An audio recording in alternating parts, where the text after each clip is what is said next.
नमस्कार, आदाब। मैं सुशील।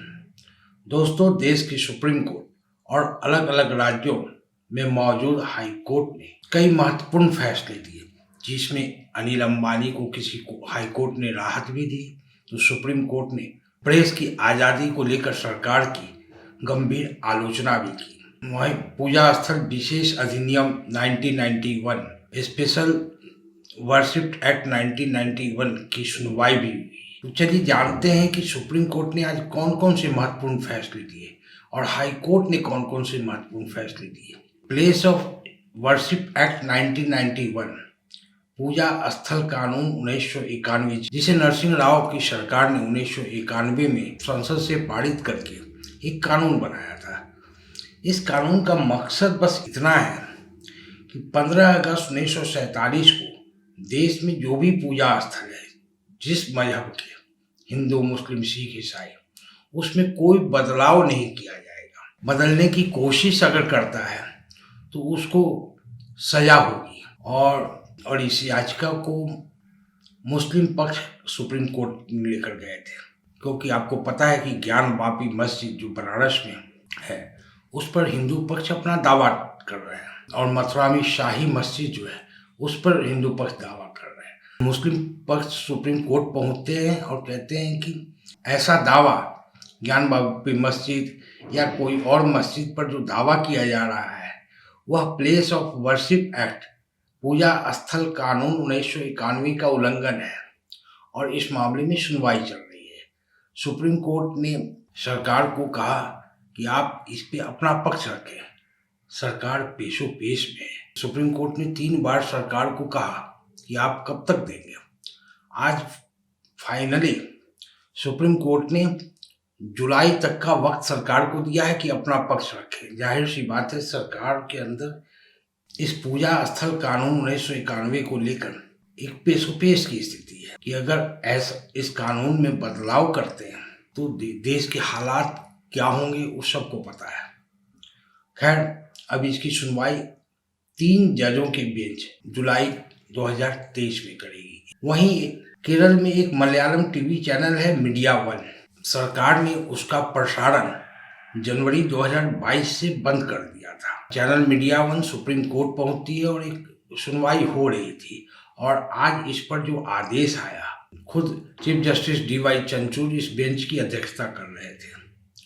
उन्होंने फैसला देते हुए कहा कि सरकार राष्ट्रीय सुरक्षा का नाम लेकर या राष्ट्रीय सुरक्षा की हवाई किला तैयार करके नागरिकों को उनके अधिकारों से वंचित नहीं कर सकती है। प्रेस लोकतंत्र के लिए बेहद जरूरी है। तो सुप्रीम कोर्ट ने गृह मंत्रालय और सूचना प्रसारण मंत्रालय को आदेश दिया कि इस चैनल का लाइसेंस तुरंत आप बहाल करें। अदालत ने यह भी माना कि सूचना प्रसारण मंत्रालय द्वारा किसी मीडिया चैनल को उसके विचारों के कारण सुरक्षा मंजूरी देने से इनकार करने की कार्रवाई का अभिव्यक्ति की स्वतंत्रता पर भयावह प्रभाव पड़ रहा है। आपको बताते चले कि इस मामले में सरकार ने अपना पक्ष केरल हाईकोर्ट में सीलबंद लिफाफे में दिया था।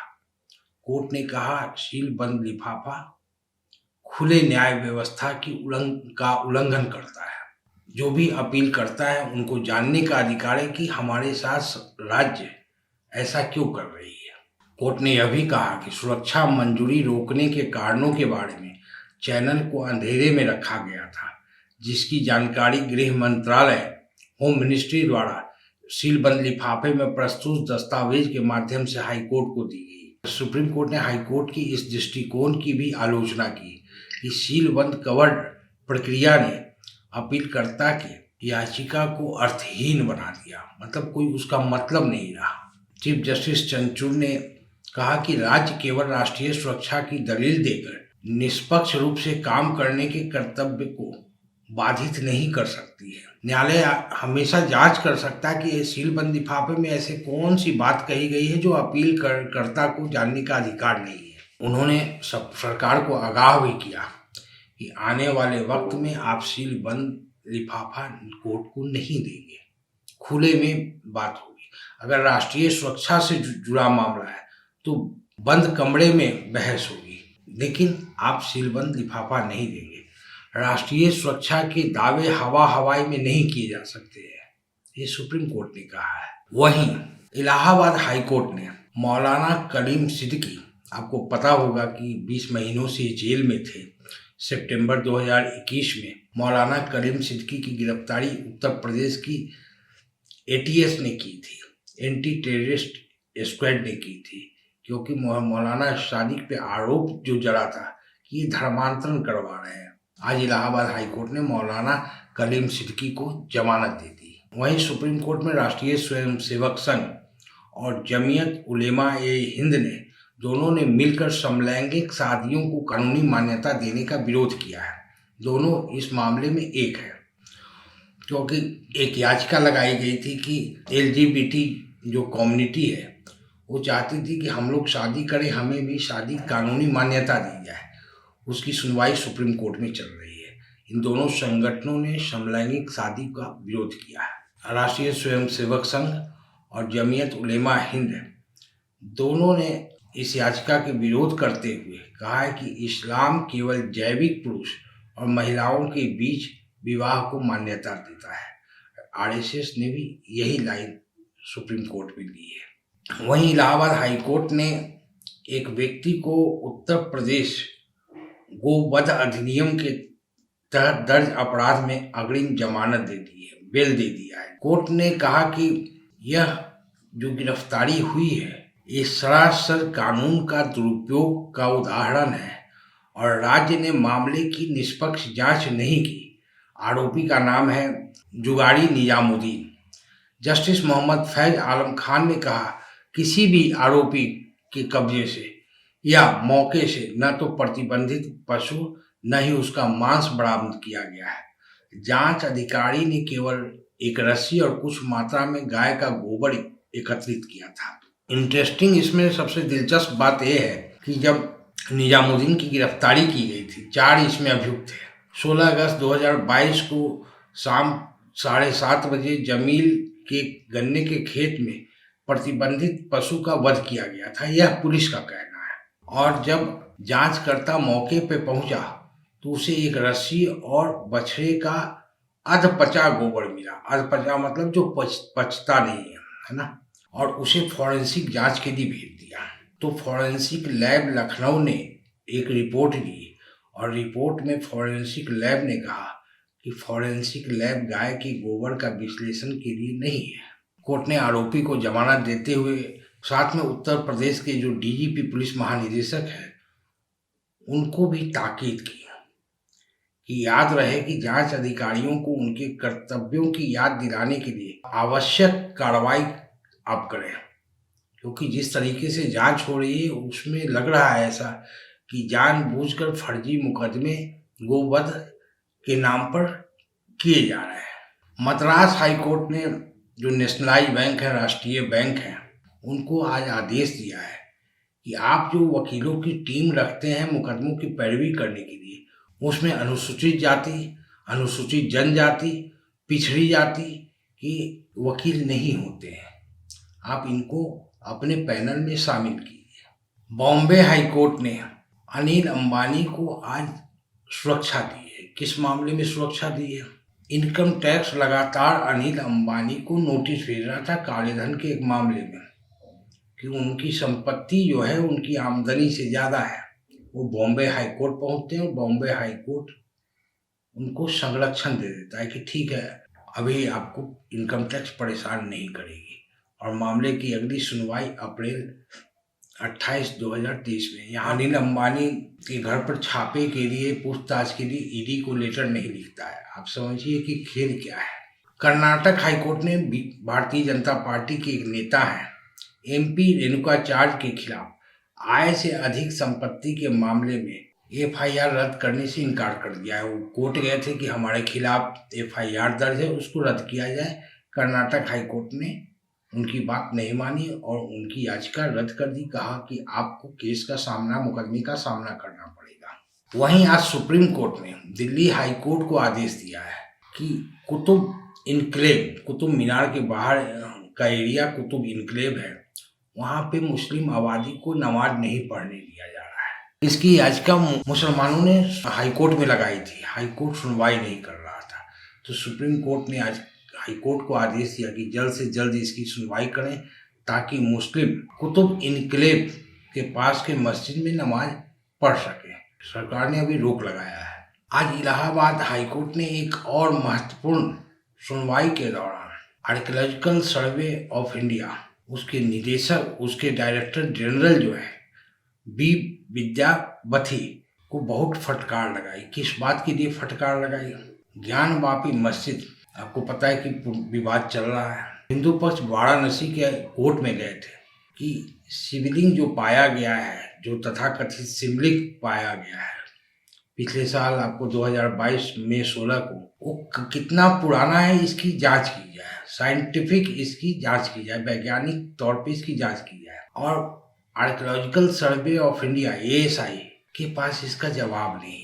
आज हाई कोर्ट ने कहा कि अंतिम बार आपको मौका दे रहे हैं अपना पक्ष रखने का, फिर हम केस डिसाइड कर देंगे, फैसला दे देंगे। क्योंकि खुद ही आर्कियोलॉजिकल सर्वे ऑफ इंडिया को पता नहीं चल पा रहा है कि हम उसकी जांच कैसे करें, वैज्ञानिक जांच उसकी कैसे करें। पता है कि रामनवमी के दिन बंगाल में काफ़ी दंगे हुए, और उस दंगे की शिकायत लेकर वहाँ विपक्ष के जो नेता है शुभेंदु अधिकारी हाई कोर्ट गए थे।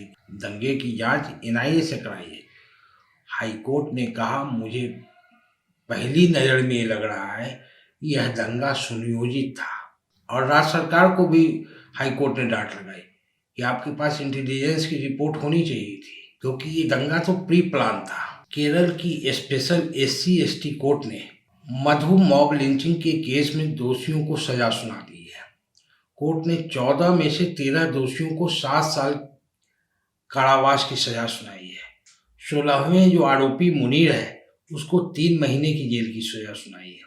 और मधु की लिंचिंग, ये आदिवासी लड़का था, कुछ खाने के सामान चोरी करने के आरोप में फरवरी 2018 में केरल में इसकी पिटाई की जाती है और इसकी लिंचिंग हो जाती है, इसकी मौत हो जाती है। उसी मामले की सुनवाई करते हुए केरल हाई कोर्ट ने फैसला कि उसमें 14 में से 13 आरोपियों को उसने सजा सुनाया है। आपको बताते चले, पहली लिंचिंग हिंदुस्तान में अखलाक की हुई थी 2015 में, उसमें अब तक कोई फैसला नहीं आया। केरल की स्पेशल जो SC/ST कोर्ट है उसने महत्वपूर्ण फैसला किया मॉब लिंचिंग पर। यह पहला फैसला आया है जिसमें दोषियों को सजा हुई है। इलाहाबाद हाईकोर्ट ने कल एक और फैसला महत्वपूर्ण किया। आपको याद होगा कि 2021 में आपने देखा होगा चैनलों पे कि अल-कायदा का एक आतंकवादी प्रेशर कुकर बम के साथ पकड़ा गया, मोहम्मद मोईद को पकड़ा गया, सबने देखा था। और ATS ने पकड़ा था। फिर ATS ने, उत्तर प्रदेश की ATS, एंटी टेररिस्ट स्क्वाड जो है, उस जांच को NIA को दे दिया गया था। और इसमें मोहम्मद मोईद पे UAPA भी लगा था, जो आतंकवाद विरोधी कानून है वो भी लगाया गया था। इलाहाबाद हाई कोर्ट ने उसको आज जमानत दे दिया, यह कहते हुए कि जांच में कुछ भी नहीं पाया गया। इनके साथ 2 और लोग पकड़े गए थे, उनको भी जमानत मिल गई। लेकिन सवाल उठता यह है, क्या जब मुसलमानों की गिरफ्तारी होगी किसी भी आतंकवाद के जुर्म में, उन्हें 600 दिन जेल में रहना पड़ेगा, उसकी भरपाई कौन करेगा? कोई एक फैसला नजर नहीं आता है जिसमें आप ये कह सकते हैं कि जो मुसलमान पकड़े गए या पकड़े जाते हैं वो दोषी साबित, 1-2 मुकदमों को छोड़कर। आप देखें कि सभी में वो बेदाग बाहर आ रहे हैं और कोर्ट कह रहा है कि कोई सबूत नहीं है। फिर इतनी बड़ी एजेंसी क्या करती है? हमारे आपके टैक्स के पैसे से नेशनल इन्वेस्टिगेशन एजेंसी है, आतंकवाद की घटनाओं की जांच करती है। वहीं आपको एक और खबर दे दी कि आज सुप्रीम कोर्ट के चीफ जस्टिस DY चंद्रचूड़ ने वकीलों को कहा है कि कोविड के मामले बढ़ रहे हैं, इसलिए कोई जरूरी नहीं है कि आप कोर्ट आइए, आप ऑनलाइन भी बहस कर सकते हैं, ये आपकी इच्छा पर है। फिर आपको पता है कि कुछ दिन पहले 14 पार्टी सुप्रीम कोर्ट गई थी कि हमारे साथ ED अन्याय कर रहा है, ईडी जांच के नाम पे हमारे घरों पे छापे मार रहा है, हमें गिरफ्तार कर रहा है, हमें संरक्षण दीजिए। ईडी, सीबीआई, इनकम टैक्स को कोई दिशा निर्देश दीजिए। चंचूर ने पूछा कि क्या आप कह रहे हैं, इन्होंने आंकड़ा दिया था, जो पार्टियां गई थी 14 पार्टियां, इन्होंने सुप्रीम कोर्ट को एक आंकड़ा दिया था। ये आंकड़े बताते हैं कि सिर्फ विपक्षी पार्टी के नेताओं पर कार्रवाई हो रही है। चंचूर ने पूछा, क्या आप यह करें कि इन आंकड़ों के कारण जांच में आपको छूट मिलनी चाहिए? फिर चंचूर ने कहा कि आप राजनेता नागरिक से ऊपर नहीं होता है, राजनेता भी नागरिक होता है। अगर आपको यह छूट चाहिए तो नागरिकों को क्यों नहीं चाहिए? बहुत अच्छा सवाल था चीफ जस्टिस डीवाई चंद्रचूड़ का। आप फर्क समझिए, आज भी विपक्षी पार्टी के नेता जनता से अलग अपने आप को देखते हैं। सुप्रीम कोर्ट ने सुनवाई के दौरान ये सवाल किया कि आप सोचते हैं जनता अलग है और नेता अलग है? राजनेता भी देश का नागरिक होता है, इसलिए हम इस पे कोई दिशा निर्देश नहीं दे सकते। हाँ, अगर व्यक्तिगत कोई सवाल है, कोई ऐसा केस है तो आप ला कर दीजिए, लेकिन आंकड़ा दिखाकर कि विपक्षी पार्टियों के नेताओं को परेशान किया जा रहा है, इसका क्या मतलब है? आम जनता जो है, जिस पे छापे पड़ते हैं, शायद उसे भी कोर्ट का संरक्षण चाहिए, उसकी बात क्यों नहीं करते हैं? और याचिका को सुप्रीम कोर्ट ने कहा कि आप वापस ले लीजिए, फिर से आइए। बहुत बहुत शुक्रिया।